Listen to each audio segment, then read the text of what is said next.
আসসালামু আলাইকুম এভরিওয়ান, সকলকে আমার পক্ষ থেকে জানাই আন্তরিক ও শুভেচ্ছা। আজকে আমরা কি বৃত্ত সম্পর্কে জানবো। এটা হলো কি একটা বৃত্ত, এটা কি একটা বৃত্ত।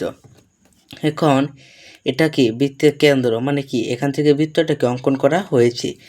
এখান থেকে এ পর্যন্ত যে অংশটা আছে বা রেখাটা আছে এটা ব্যাস। এই ব্যাসের অর্ধেক হলো কি ব্যাসার্ধ, এই ব্যাসের অর্ধেক হলো কি ব্যাসার্ধ।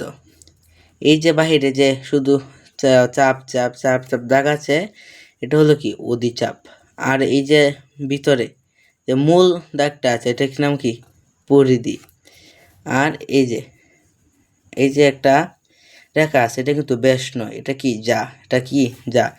আর এখানে যে একটি চাপ আঁকা হয়েছে, এটি কি একটু উপচাপ। আর এখানে যে একটি রেখা অঙ্কন করা হয়েছে, এটা কি স্পর্শক, এটা কি একটা স্পর্শক।